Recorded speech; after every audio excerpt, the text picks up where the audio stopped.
Donc, bienvenue à vous à la maison aussi. Pour ceux qui sont à la maison, je vous demanderai, s'il vous plaît, de fermer vos micros pour qu'on puisse vraiment avoir le silence puis bien entendre Dr. Beaulieu-Bois. Donc, voilà. Puis aussi, les questions vont être prises à la fin. Et puis, voilà. Donc, bienvenue. Merci beaucoup. Je vais laisser la parole à Dr. Isabelle Beaulieu-Bois qui prend de son temps aujourd'hui pour être avec nous. Donc, c'est toujours un privilège là, de la recevoir. Alors, bienvenue. Merci. Et puis, à la fin, j'aurai 2 petits mots à vous dire. Donc, avant de quitter, je vous garderai 30 secondes. Donc, bonne conférence et merci beaucoup, Isabelle.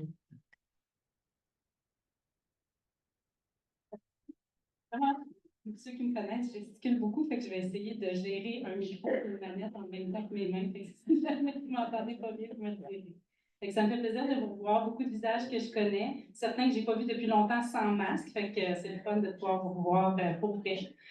Donc, c'est ça, ben, je viens faire mon tour à peu près à chaque année, sauf pour une petite pause pendant la pandémie, là, puis à chaque année, ben, c'est toujours la question sur quoi on présente, de quoi on parle. Puis, ben, cette année, il y a quand même eu des choses nouvelles qui sont sorties.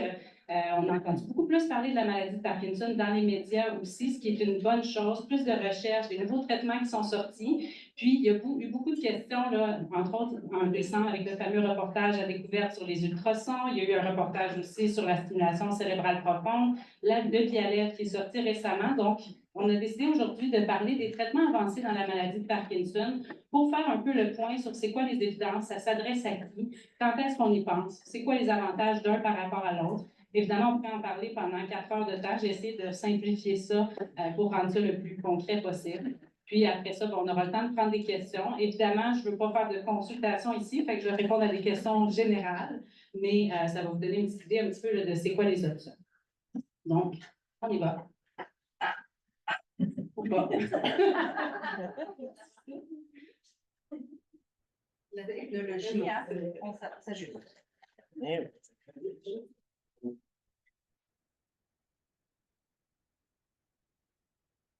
De toute façon, c'est juste un support visuel. Je pense pas que c'est... Non, je vais m'asseoir là.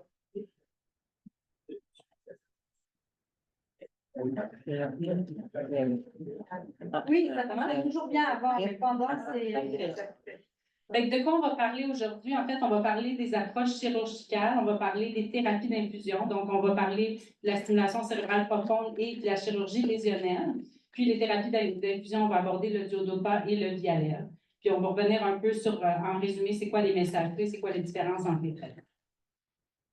Donc, comme vous le savez, le traitement de la maladie de Parkinson en 2024, c'est un traitement qui est symptomatique. J'espère l'an prochain ou dans 2 ans venir vous présenter sur le traitement qui guérit la maladie, mais pour l'instant, on n'est pas là. Donc, les médicaments qu'on donne actuellement, c'est pour améliorer les symptômes, améliorer la qualité de vie.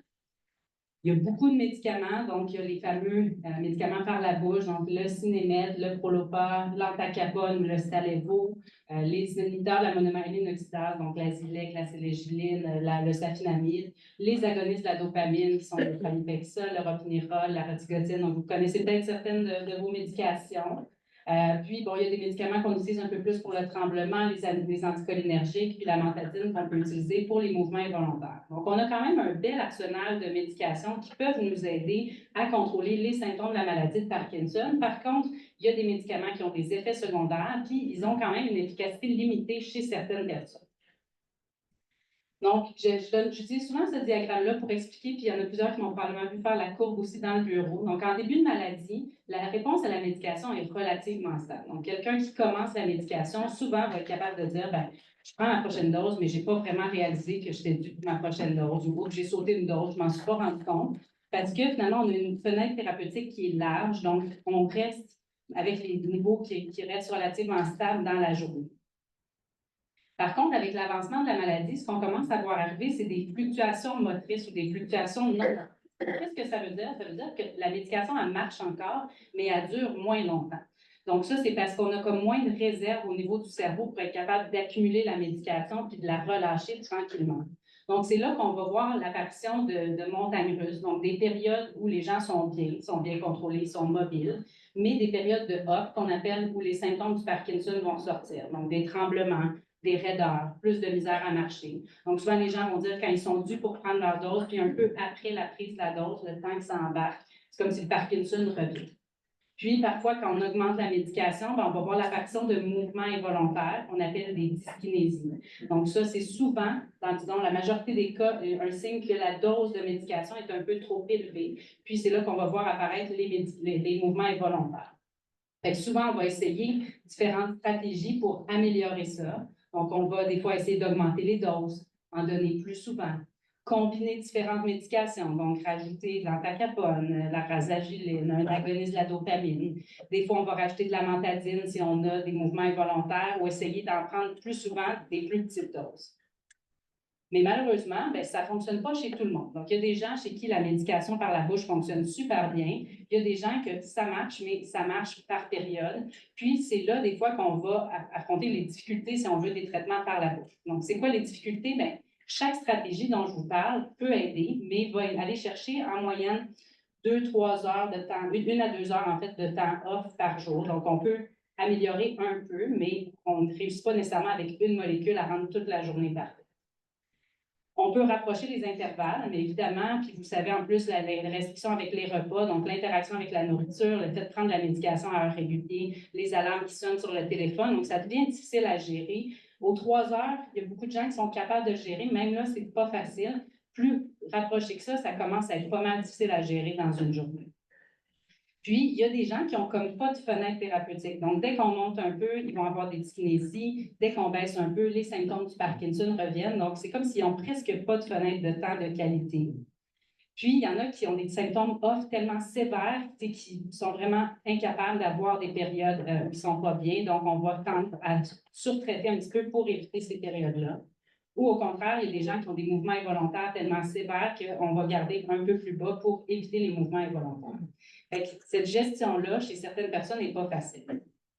L'autre chose, c'est que le tremblement ne répond pas toujours de la même façon que les autres symptômes à la médication. Donc, il y a des gens chez qui tous les médicaments qu'on essaie ne réussissent pas à contrôler le tremblement. Donc, dans ces cas-là aussi, on peut envisager d'autres options.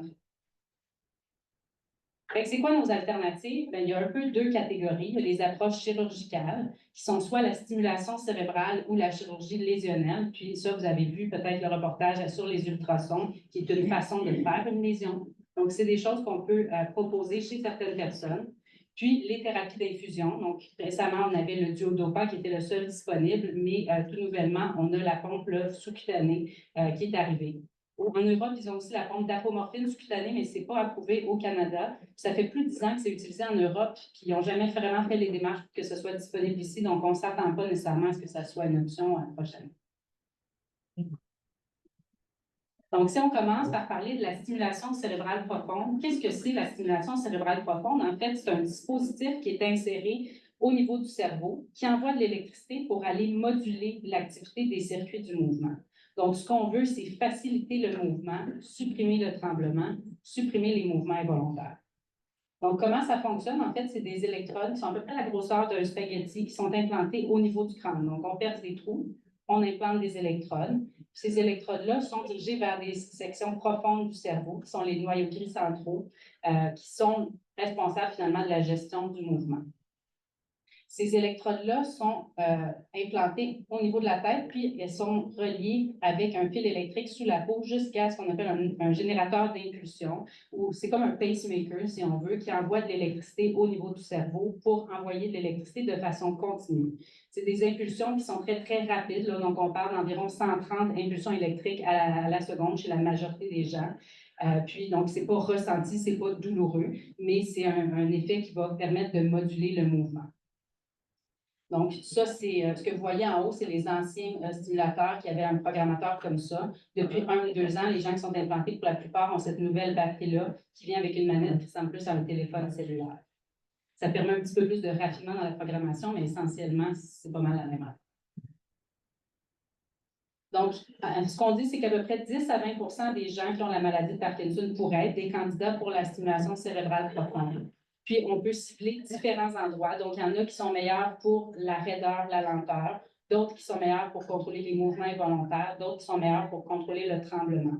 Donc, si c'est une option qu'on envisage, ben, on a cette discussion-là avec le chirurgien, le neurologue, de voir un peu quelle est la cible, mais ce n'est pas nécessairement le patient qui va choisir sa cible. C'est plutôt lui qui va choisir quelle est la meilleure option pour vous. Donc, qui pourrait être éligible à une stimulation cérébrale? Bien, il y a différents critères qui sont mentionnés. Un, c'est l'âge. Okay? Donc, généralement, dans les études, c'est des gens de moins de 70 ans. Pourquoi? Parce que quand on parle des gens plus âgés, bien, avec le vieillissement, malheureusement, tout rapetisse un peu, incluant le cerveau. Okay? Donc, il y a une atrophie cérébrale qui est normale en vieillissant. Mais qu'est-ce qui se passe quand le cerveau rapetisse? Bien, les vaisseaux prennent plus de place. Donc, il y a plus de risques de transformation hémorragique, d'AVC. Donc, c'est pour ça, c'est pas parce que c'est de l'âgisme, c'est vraiment une question de risque opératoire qu'après 70 ou surtout 75 ans, on juge que le risque est trop élevé d'aller vers la chirurgie. Donc, moins de 70 ans, puis généralement, on va demander un âge de maladie, en fait, un âge après le diagnostic, au moins 4 à 5 ans.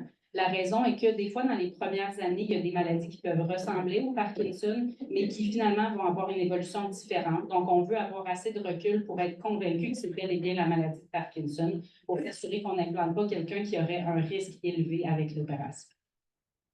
Puis, bon, chez quelqu'un qui a plus de 4 ans de maladie, qui a moins de 70 ans, qui on va opérer, bien évidemment, quelqu'un qui est bien contrôlé ne va pas aller vers une opération cérébrale. Fait que c'est des gens qui ont des symptômes moteurs invalidants malgré la médication.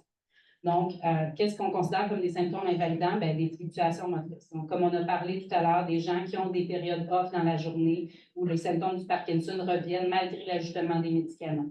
Des gens qui ont beaucoup de mouvements involontaires ou, dans certains cas, des gens qui ont un tremblement qui ne répond pas à la médication. Puis, on propose cette opération-là chez des gens qui n'ont pas de démence ou de tableau psychiatrique mal contrôlé parce qu'en implantant les électrodes, ça pourrait détériorer des gens qui sont fragiles à ce niveau-là. Fait qu'on veut s'assurer de choisir les bonnes personnes pour ne pas leur nuire.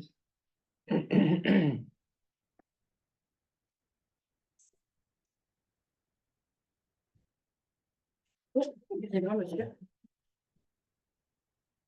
Batterie faible. Donc, ça va marcher. C'est bon? C'est correct? Ça a-tu marché? Oui. Comment ça se passe? Bien, cette chirurgie-là, généralement, va se faire éveiller. La raison de ça, c'est que le chirurgien, quand il va implanter les électrodes, il veut voir quelle est la réponse des symptômes à l'électrode. Ils vont installer l'électrode, ils enregistrent aussi l'activité électrique du cerveau pour s'assurer d'être au bon endroit. Une fois qu'ils sont rendus au bon endroit, ils vont partir le courant pour voir quel est l'effet sur le tremblement, quel est l'effet sur la raideur, la lenteur, puis aussi voir est-ce qu'il y a des effets secondaires. Si on stimule et qu'il y a des flashs dans la vision, on n'est peut-être pas au bon endroit. Donc, ça permet comme ça d'être sûr qu'on est au bon endroit. Une fois que c'est réveillé, mais il donne quand même un petit sédatif là, pour que ça soit un peu plus facile à passer. Il y a certains groupes qui vont le faire sous anesthésie locale, donc sous anesthésie générale, donc ça se fait aussi, mais la